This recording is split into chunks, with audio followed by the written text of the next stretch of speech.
You see, I'm gonna tell you something. They always want you to, you know what these rappers, all these singers, all these big rappers y'all look up to? They always tell you what the good part about, but they never tell you what the bad part. And that's crazy, man. Yeah, they got all this money, but they dealing with emo spirits. They dealing with killing themselves. They dealing with, man, come on, man. YK Osiris done reached that breaking point where the weight of Diddy's dealings finally cracked him wide open. And according to sources close to the courtroom situation, seen this man ain't just snapping for no reason. He is allegedly ready to spill what really went down between him and Diddy out in Jamaica. And once the story gets unpacked piece by piece, you start to see how deep this mess really goes. So in 2021, YK and Diddy both happened to be in Jamaica at the same time. Now, that don't sound too wild until you realize YK was going through a financial slide. He had just gone on Instagram saying he sold off his Lamborghini, his Rolls, even his Cadillacs. He even said straight up, this thing humble yourself. Man, I sold my Lamborghini, I sold my Rolls Royce, I sold my Cadillacs. Yes, sirski. Yes, sirski. Ride that thing. Hey, I'm about to beat that charge. Man, what the I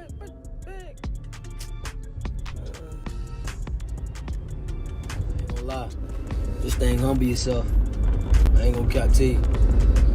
I got a floss for you, nigga. Oh, God, I ain't got a floss for you, nigga, man. So here's what made people pause. How does someone who just got rid of all his luxury whips, is in serious debt, end up chilling in a luxury villa out in Jamaica like he ain't got a care in the world? YK was out there posting pictures like he was on a solo retreat, but then he reposted a photo of Diddy shirtless in the pool with prayer hand emojis. Then he followed it up with a naked massage pic caption, listening to that Diddy, eating that good fruit and the beautiful weather.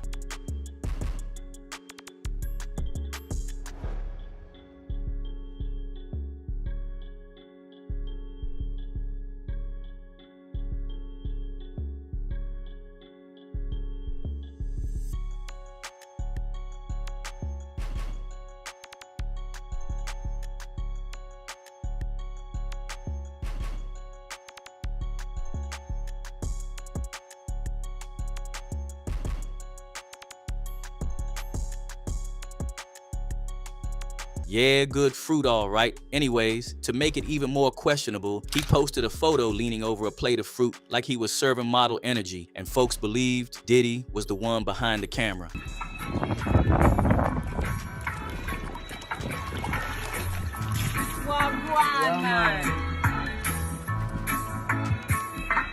At that point, the streets started watching heavy. One user said, I said to myself, the moment I didn't see no female or a hint towards him even being with family, I knew it was a man who sponsored the trip. That vibe right there had people convinced it wasn't just a friendly getaway. And just when it couldn't get more obvious, YK's baby mama jumped in with the knockout. She posted on her story, stop asking me what happened with my BD. I caught him with a man, okay? This was somebody who'd actually been in the picture, saying it straight up. Then came the Breakfast Club interview, and man, that was awkward to watch. Charlemagne brought up the rumor that YK was Diddy's boy toy, and YK couldn't keep it together. He started smiling wild, played with his hoodie, and kept dodging eye contact. He said no, but his body language was screaming something else entirely. Yeah, because nobody would ever say that one. Oh, yeah. So here goes envy. They said he was Diddy's boy toy. Yeah, I was in Jamaica with him.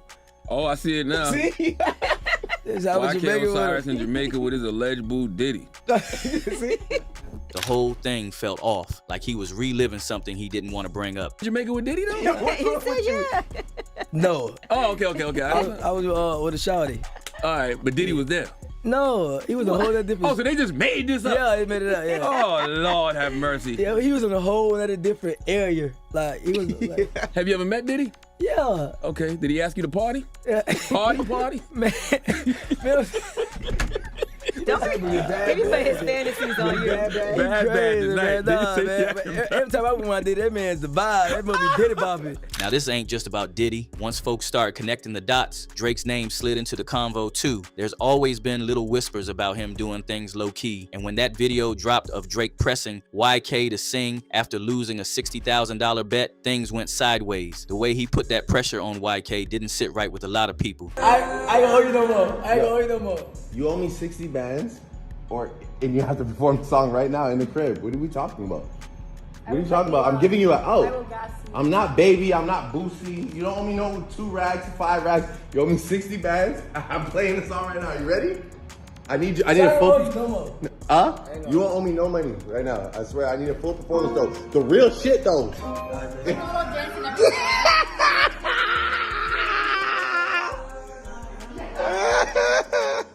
I'm serious. You just gotta be ready.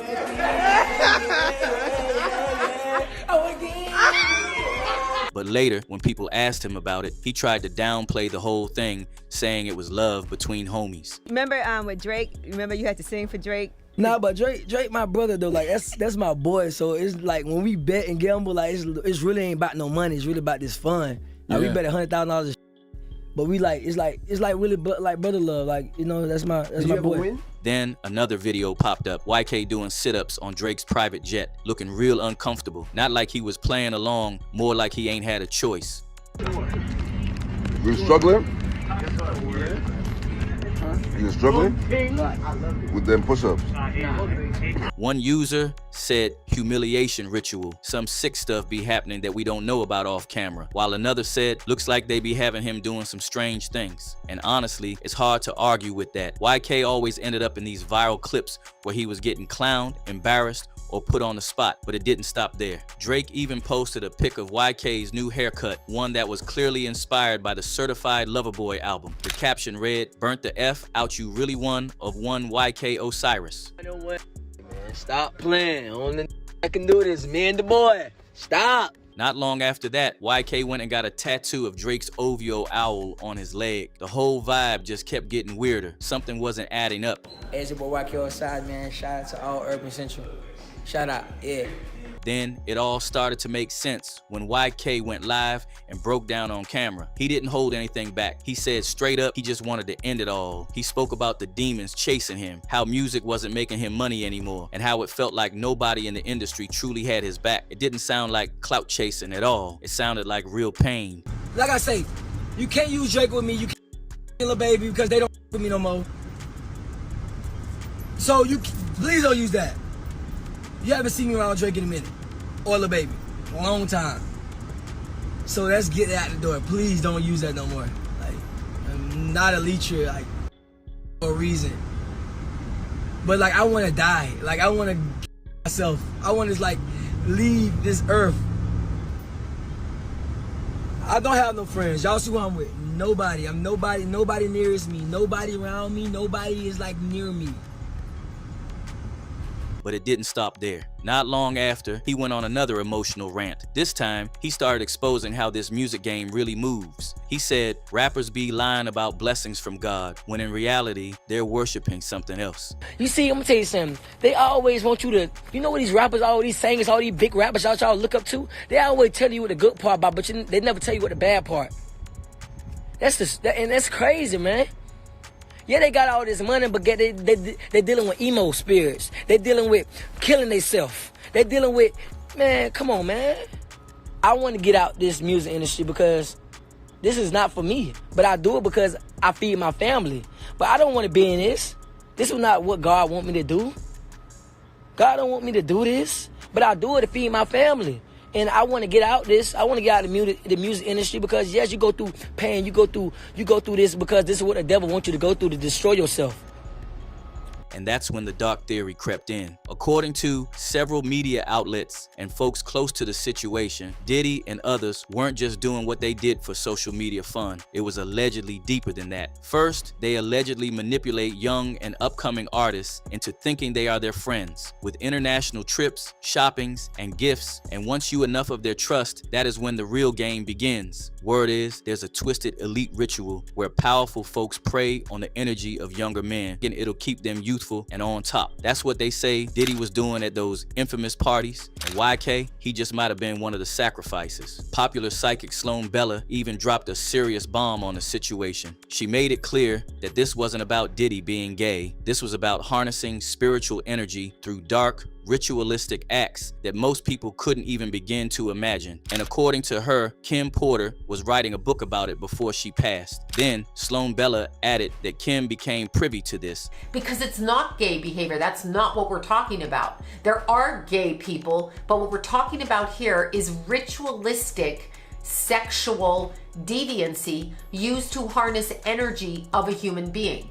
We are being harnessed, not me, not you, but the people that he's dealing with, and she became privy to this. Now, if all this feels too far gone, just look at YK's career. Before this mess, he was doing all right, hanging with big names, dropping tracks, being posted all over. After the breakdowns, the rants, the spiritual awakenings, his career has never been the same. One user said, "I always felt that Diddy never had real talent, and he stole the talent and fame from his artists. I now know he literally harnessed their energy on a spiritual level and left all of his artists with nothing." Wow. But just when you thought the story would stop here, Ray J's name got wrapped up in this too. Apparently, he was the one who introduced YK to Diddy in the first place. Folks believe he was the bridge, like he handed YK off. And to make things even more strange, a few months after that Jamaica trip, Ray J popped up in the Dominican Republic just to surprise YK on his birthday. While he was there, Ray J said, "There's a lot of bags to get when you brainstorming amongst creative minds." That bag talk, it hits completely different now. We live in the DR. Happy birthday, my nigga. Happy birthday, my nigga. You know what I'm saying? We out here making sure we celebrate the homie V-Day. And then also, like, there's a lot of bags to get when you brainstorming amongst a lot of creative minds. So we all tapped in. Then we quit mastermind. Like, Ray J been facing other claims too, supplying nose candy to folks like Whitney and Wendy Williams, making threats on air about Fabulous, and flexing heavy with the money team. I'm saying, be whoever you want to be, love whoever you want to love. I didn't mean it like that. I just meant, when you want to disrespect me and the money team, and we got 7 Rolls Royces outside and we just made 350 racks on the, don't disrespect me. I'm going to smack you up again, fool. All right, so Ray J, that's let's all I'm saying. Just saying Ray J got beat up. I'm in the face, my. So you punched Fab in the face? One time. You, hey. That same energy seemed to follow YK's story, only this time the damage felt way deeper. This looked like emotional damage that spiraled into something darker. From being in Jamaica with no explanation, to getting tattoos of another man, to publicly saying he wants to leave the game, it all seems very weird. This wasn't some young artist making bad choices. This felt like a cry for help from someone who got chewed up and spit out by a machine that only cares about what you can give. And now with Diddy going down, word is YK Osiris is ready to break his silence and finally speak on what really went down behind the scenes. Insiders claim he's been sitting on receipts, messages, voice notes, and contracts that paint a darker picture of how deep he was in. And now that the empire is crumbling, he's not the only one thinking of talking. But the question is, how much does he know, and will he live long enough to tell it all? One user said, "He seems so vulnerable, that's why they take advantage of him." Another wrote, "YK didn't look happy at that DR link with Ray J. His energy seemed so damper. Honestly, Ray J barely treated him like human." However, the dude standing behind Ray J got plenty of camera time. It's like his entire role was to be the one everybody clowns. And now, it's all starting to make sense why. Got thoughts? We know you do. Drop them in the comments and let it all out. And if you're here for the truth that doesn't tiptoe, go ahead and hit that like, subscribe, and catch the next video waiting for you right now.